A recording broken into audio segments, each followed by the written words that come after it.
पाकिस्तान के अंदर कई धर्मगुरु हैं, बताते हैं कि हम तो पृथ्वीराज के वंशज हैं। जैसे इस्लाम में मूर्ति पूजा नहीं मानी जाती, वैसे आर्य समाज में पूजा नहीं मानी जाती, मूर्ति पूजा नहीं मानी जाती है। अपहरण करते हैं, हत्याएं करते हैं, बलात्कार करते हैं। कश्मीरी पंडितों को भी डंके की चोट पे वहाँ के लिए मैदान पे आना चाहिए। ये देश हमारा, इस देश में आपने कोई भी पूजा पद्धति स्वीकार करी, तो कश्मीर के जो कश्मीरी पंडित थे पहले, आज कन्वर्ट होकर के रह रहे हैं वहाँ पर मजबूरी में। जो लोग नहीं आना चाहते उन्होंने धर्म स्वीकार किया। और मैं भारत के मुसलमानों को, पाकिस्तान के मुसलमानों को, अफ़गानिस्तान के मुसलमानों को, बांग्लादेश के मुसलमानों को मैं मानता हूँ, और ये सत्य है। उनका डीएनए उठा के देख लीजिए, हमारा डीएनए एक है। तो पहले हमारे पूर्वज एक रहे हैं। ये सब विदेशी आक्रांताओं के द्वारा जब हमले हुए, बंदी बनाए गए, प्रताड़नाएं दी गई, जबरन उनको धर्मांतरित कराया, ये वही हमारे भाई लोग हैं। लेकिन आज जो ये काम कर रहे उन्हीं के एजेंडे पे कर रहे थे। इन लोगों को जिस दिन ये समझ में आ जाए कि यार हमारे पूर्वज तो, जब हम मानते हैं, बहुत सारे लोग हैं, आप चैनलों पे देखिए, बोलते हैं पाकिस्तान के अंदर कई धर्मगुरु हैं, बताते हैं कि हम तो पृथ्वीराज के वंशज हैं। अब उनको इतना मालूम है कि हम वंशज हैं, लेकिन हम जब बनाए गए, धर्मांतरित करे गए, किस एजेंडे पे किए गए थे, और हमसे क्या कराया जा रहा है, क्यों कराया जा रहा है, ये किसके विचार हैं, ये उनको समझना चाहिए ना। कि ये अगर वो इतना थोड़ा सा समझ लें तो सारी समस्याएं ही खत्म हो जाएगी। तो आप चाहते हैं कि मुसलमान पर धर्म बदल दें? हम ये नहीं चाहते कि आप कोई अपनी पूजा पद्धति बदलो। आपका जो धर्म आपको लगता है, देखिए ईश्वर एक है, ईश्वर के लिए तमाम माध्यम बने हैं। कोई अपने जैसे सनातन धर्म में आर्य समाज है, आर्य समाज मूर्ति पूजा नहीं मानता है। जैसे इस्लाम में मूर्ति पूजा नहीं मानी जाती, वैसे आर्य समाज में पूजा नहीं मानी जाती, मूर्ति पूजा नहीं मानी जाती है। लेकिन वो भी मानते हैं कि एक परम सत्ता है जो पूरी पृथ्वी को, पूरे ब्रह्मांड को चला रहा है। तो आपका विरोध इस्लाम में कट्टरवाद से है?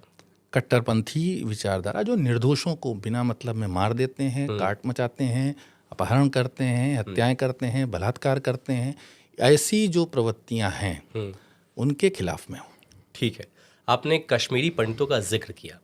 19 जनवरी 1990 की वो काली रात जिसको कोई नहीं भूल सकता।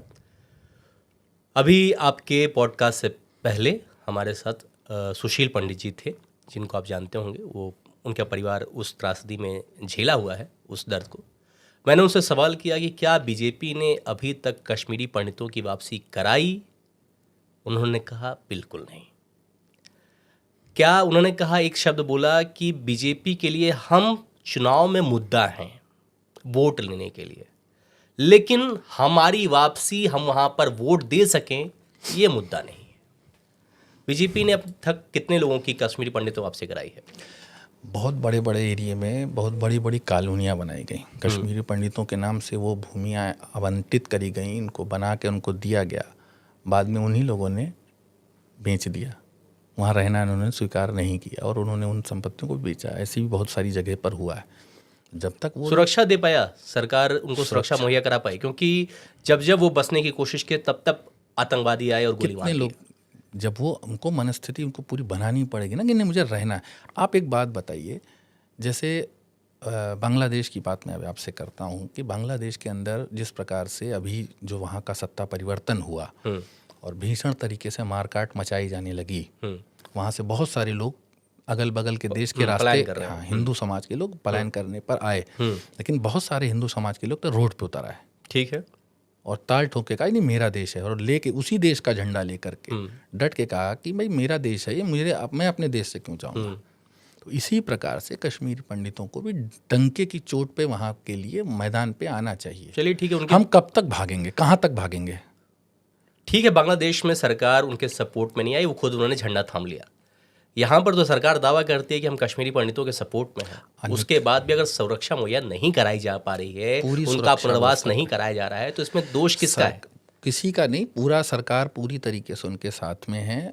आप जो भी लोग वहाँ पर जा रहे हैं, ऐसा नहीं है कि कोई अभी तक गया ही नहीं, बहुत सारे लोग गए हैं, बहुत सारे लोग रह रहे हैं।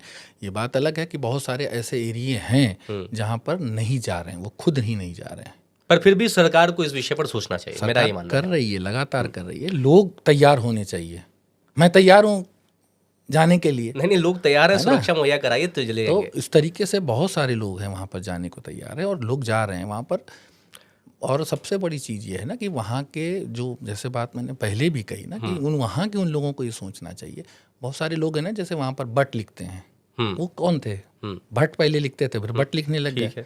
ये कश्मीरी पंडित ही तो थे, धर्म ही तो अपने बदला यार। आपके ही तो वो सब ब्लड के ही लोग हैं। ठीक है। पूजा पद्धति अलग हो, कोई दिक्कत नहीं, लेकिन इतना मानना चाहिए, मेरा मानना ये है कि ये देश हमारा, इस देश में आपने कोई भी पूजा पद्धति स्वीकार करी हो, लेकिन हमारे लिए देश प्रथम होना चाहिए। हमारे देश के जो प्रधानमंत्री हैं, उन्होंने प्रधानमंत्री बनते ही एक देश के अंदर नारा दिया कि नेशन फर्स्ट, ठीक है, एक भारत के लिए, श्रेष्ठ भारत के लिए अपने जीवन को लगाओ।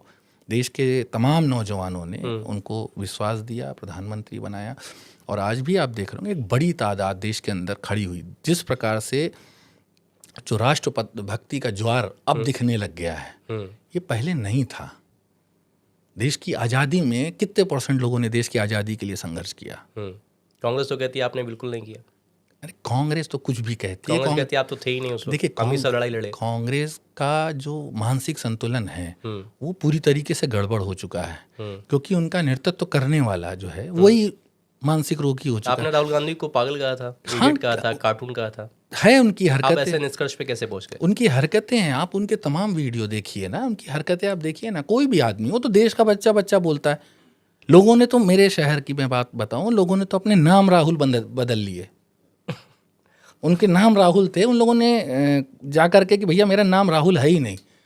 बहुत सारे लोगों ने नाम बदल लिए कि राहुल ही नहीं नाम मेरा। इस प्रकार के लोगों ने भी किया है। अच्छा, मैं जानता हूँ 2-3 लोगों को ऐसे जिन्होंने अपना नाम राहुल बदल दिया। हो सकता है, लेकिन वैसे मोटा केस में नहीं। वैसे आप राहुल गांधी को युवा मानते ही नहीं मानते? नहीं, वो बच्चे हैं, अभी बड़े भी नहीं हुए हैं। अच्छा, अबोध बालक इनको कहा जा सकता है। ठीक है। तीनों में से युवा कौन है? सीएम योगी, राहुल गांधी और अखिलेश यादव? देखिए, एक साल का ही अंदर है। राहुल गांधी जी तो अभी अबोध बालक हैं, और अपने क्या नाम है बताया, अखिलेश जी के बारे में। अखिलेश जी जो हैं वो अभी टीनेजर्स हो गए हैं। अच्छा, युवा तो हैं। और योगी जी के बारे में क्या कहना चाहिए? योगी जी हैं अपना युवा। अच्छा, युवा हृदय सम्राट है वो। ठीक है।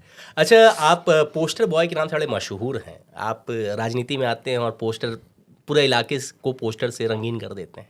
क्या कहानी, क्यों इतना पोस्टर से प्रेम? आपको नारा बहुत देते हैं आप, और अभी आपने यूपी बाई इलेक्शन में भी आपने लिखा था डरेंगे ना कटेंगे। किससे आप डरने की बात कर रहे हैं, किससे कटने की बात कर रहे हैं? ऊपर से इजराइल के समर्थन में भी आपने सपोर्ट में पोस्टर लगाया था। तो आप पोस्टर बॉय हैं यूपी के, ऐसा क्यों आपके ऊपर आरोप लगता है? देखिए कि अभी क्या हुआ, जैसे 2 नारे बहुत फेमस हुए इस चुनाव में। कई राज्यों में विधानसभा के चुनाव थे और उत्तर प्रदेश में उपचुनाव थे। तो हमारे देश के प्रधानमंत्री जी ने नारा दिया, एक रहेंगे तो सेफ रहेंगे। तो उन्होंने पूरे देश की बात करी कि पूरा देश को एक रहना चाहिए। जब हम एक रहेंगे देश के प्रति, राष्ट्र के प्रति, जैसा कि मैंने पहले बताया कि एक भारत के लिए, श्रेष्ठ भारत के लिए, और नेशन फर्स्ट, इसलिए वो शुरू से ये बात बोलते आए और उन्होंने उसी बात को बोला कि एक रहो, सेफ रहेंगे।